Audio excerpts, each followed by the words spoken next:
Assalamualaikum warahmatullahi wabarakatuh. Alhamdulillahi rabbil alamin. Nahmaduhu wa nasta'inuhu wa nastaghfiruh wa nusalli wa nusallim ala nabiyyina Muhammadin wa ala alihi wa ashabihi wa man tabi'ahu bi ihsanin ila yaumiddin. Ma'asyiral muslimin, hadirin hadirat jamaah maghrib dan i'tikaf yang dimuliakan Allah Subhanahu wa taala. Kalau dalam dunia fisik jasmani kita sangat menghindar yang namanya penyakit. Kita betul-betul menjaga diri, mewaspadai. Maka mestinya dalam dunia batin, dalam alam rohani juga ada namanya penyakit qulub, penyakit hati. Maka pakiban bak tajaga dro tu dari penyakit badan, penyakit fisik, mesti ji menancit, begetat akhirnya dapat ingat-ingat bena langkawan ketanyo, baik dari keluarga maupun orang-orang yang kita sayangi tertimpa ataupun mengidap penyakit-penyakit hati ini.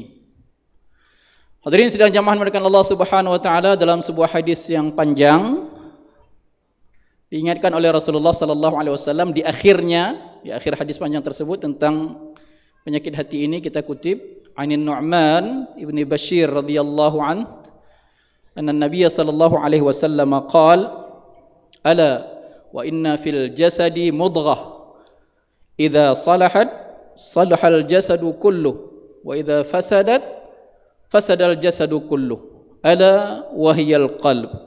Rawahu Al-Imam Muslim. Jamaah dimulakan Allah Subhanahu wa taala, kata Rasulullah melalui hadis riwayat Muslim dari sahabat yang mulia Nu'man bin Bashir yang di awal-awalnya itu tentang masalah menjauhi syubhat. Ketahuilah bahwa di tubuh manusia itu ada segumpal daging dan segumpal material yang apabila material bahagian tubuh tersebut bagus, dijaga dengan baik, maka baiklah seluruh tubuh kita.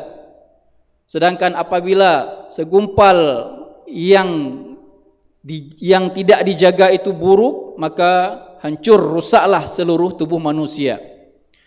Termasuklah dalam masalah istiqamah yang pernah kita sampaikan beberapa waktu yang lalu, ada sebuah hadis yang tidak kita sampaikan pada waktu itu, kita sampaikan sekarang, bahwa setiap pagi, setiap kita bangun jelang fajar itu, seluruh anggota tubuh, kata Rasulullah sallallahu alaihi wasallam, itu menuntut kepada hati, nyandron buat dega-dega. Memandum badron, menyodron gad oronyo, maka kamu gad dari bengahnya sampai ihlom. Jadi terpeliharanya seluruh anggota tubuh, tangan, mata sampai ke ujung kaki itu tertumpu kepada hati. Maka diminta istiqamahnya hati oleh anggota tubuh yang lain. Dia menjadi panglima. Begitu juga dengan lisan, ada dalam hadis yang lain. Tapi yang kita bahas pada hari ini adalah tentang hati, dan itu pun mungkin tidak akan detail mengingat waktu kita yang singkat, hanya sekedar mukaddimah tentang bahaya penyakit hati ini sebagaimana bahayanya penyakit fisik tadi. Ukuran menyo dekelah baru te corona. Kalau orang sudah terdeteksi, sudah diagnosa kena tu, ditempatkan di ruang khusus terpisah daripada orang-orang sakit yang sesama orang sakit hanjit tu dumnan kira-kira, atau apa penyakit kulit yang lain umpamanya yang itu sudah diketahui sangat menular. Sekarang ada masuk di berita penyakit cacar monyet ya. Dan itu sangat dikhawatirkan juga karena dari bentuknya memang mengerikan. Maka kita akan jaga-jaga sampai menyona bak gampungnya orang sakitnya bejajak kenal jabet tahu-tahu lagi gampungnya. Bahkan dulu ada jenis penyakit tertentu yang sehingga dibuat kampung khusus, penderita penyakit tersebut kenal bak gampungnya. Maka seyogyanya jamaah melakukan Allah Subhanahu wa taala, kira-kira punya penyakit dunia yang itu mungkin efeknya hanya sekedar sakit lalu kemudian meninggal, bagaimana dengan penyakit hati yang kata Rasulullah sallallahu alaihi wasallam kalau dia bermasalah maka sampai ke akhirat orang ini bermasalah. Maka bukan hanya dikarantina dia, bukan hanya diasingkan. Dibancara mewajib bena liurnya karena dikhawatirkan menular kepada orang lain. Jamaah mulakan Allah Subhanahu wa taala dalam surah At-Taubah ayat 125 Allah Subhanahu wa taala berfirman, A'udzubillahi minasyaitonirrajim. Wa ammal ladzina fi qulubihim maradun fazadathum rijsan ila rijsihim wa matu wa hum kafirun.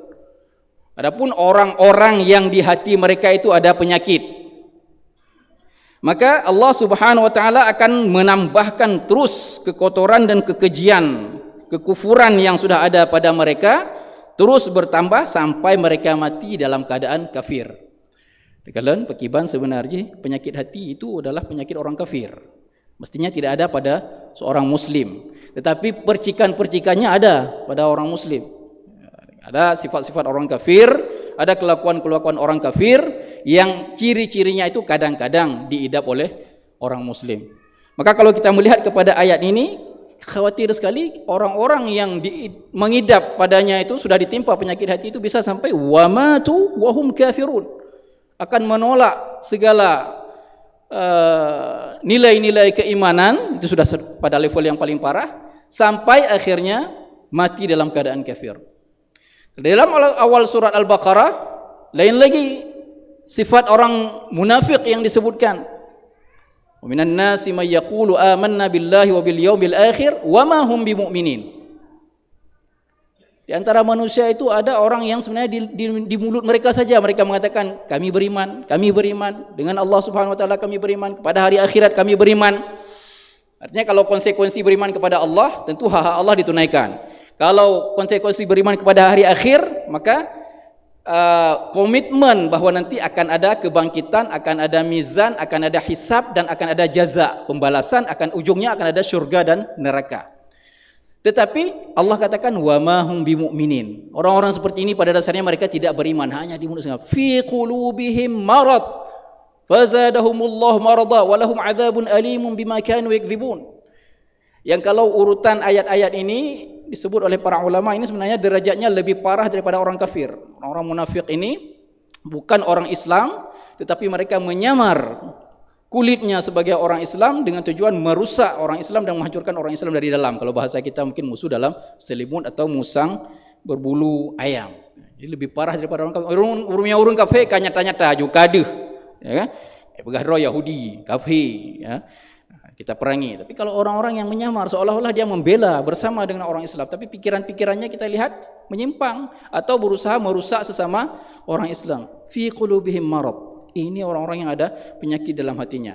Dan kalau kita lihat apa yang Allah katakan di dalam rentetan Al-Baqarah itu, ini penyakitnya memang sangat mengkhawatirkan. Yang kita katakan tadi patut dikarantina, dijauhkan, diasingkan. Wa idza qila lahum la tufsidu fil ard qalu innama nahnu muslihun. Baiknya pelakunya nyan rela hanaget. Itu bahagian daripada jalan-jalan syaitan. Zawat innama nahnu muslihun. Nyonit juga lagi nyo demi tujuan ini, bahasa macam ya, dengan bahasa-bahasa yang mungkin sudah dipoles.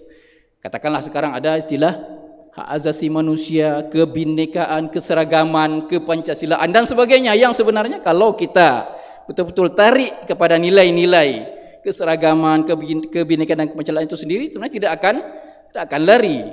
Ketika pendiri negara ini lebih dahulu sudah merumuskan nilai-nilai bangsa ini, baik itu di dalam dasar negara maupun di dalam konstitusi negara, itu dasar-dasarnya diambil daripada agama, tidak akan menyimpang daripada nilai syariat. Hanya itulah orang-orang tadi ini yang fi qulubihim marad kita khawatirkan. Ini kita tidak tujukan kepada orang-orang tertentu. Walaupun media menyebut nama, Allah yang mengetahui, Allahu a'lam. Bagaimana pada masa Rasul saja hanya Rasul yang tahu mana orang-orang munafik, lalu Rasul beritahukan kepada orang kepercayaan beliau. Ini orang munafik. Seperti Huzaifah diberikan kepercayaan oleh Rasulullah SAW untuk menyimpan nama-nama orang munafik. Umar bin Khattab ketika beliau hendak meninggal, yang beliau rasa-rasa ini sakit berat ketika sudah ditusuk itu, beliau tanya, panggil si fulan, kita yang lain, naruh nalon lang kawan ururu munafik. Cukup ya, setingkat Umar bin Khattab. Jadi bagaimana sebenarnya orang-orang yang mungkin pikiran mereka itu secara duniawi tampak bagus, tampak untuk berbuat kebaikan dan sebagainya, tapi Allah Subhanahu wa taala katakan sebenarnya ala innahum humul mufsiduna walakin la yash'urun. Padahal yang sebenar-benar merusak itu mereka. Yang mereka katakan kami untuk memperbaiki, untuk memperbagus, sebenar-benar yang merusak, tapi mereka tidak merasakan.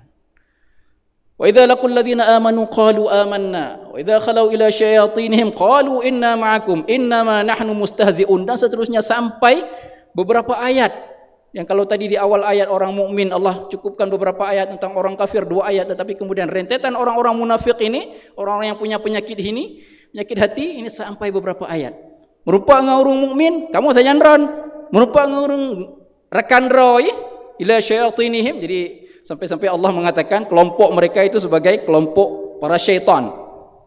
Gerombolan para syaitan. Baru kira hidayah kamu cuma ke ulo-ulo. Hanya untuk istihza, mengolok-ngolok ataupun mempermainkan mereka. Inilah pekerjaan orang-orang yang punya penyakit hati. Hadirin sidang jamaah dimulakan Allah Subhanahu wa taala, mungkin dalam kesempatan yang lain baru kita akan melihat bagaimana solusinya, bagaimana penawar obat daripada penyakit ini yang ditawarkan oleh Rasulullah sallallahu alaihi wasallam, ada dalam Al-Qur'an dan juga ada dalam hadis. Baru nanti juga ada satu persatu masing-masing tiap-tiap penyakit hati itu ada penyebabnya. Kenapa bisa ada bersama kita? Padahal kita mengaku sebagai orang mukmin. Orang mukmin itu mestinya tidak ada padanya penyakit orang kafir, apalagi penyakit orang munafik. Tapi kenapa bisa ada? Inilah hal-hal yang juga ikut merusak perdamaian. Pada Rabu yang lalu kita berbicara tentang nilai-nilai damai dan merdeka. Salah satu perkara yang merusak damai, merusak merdeka inilah penyakit hati. Ada orang-orang yang pada dirinya tidak bisa melepaskan diri daripada penyakit hati, maka rusaklah perdamaian dan rusaklah kemerdekaan. Aqulu qauli hadza wa astaghfirullah li wa lakum. Wassalamualaikum warahmatullahi wabarakatuh.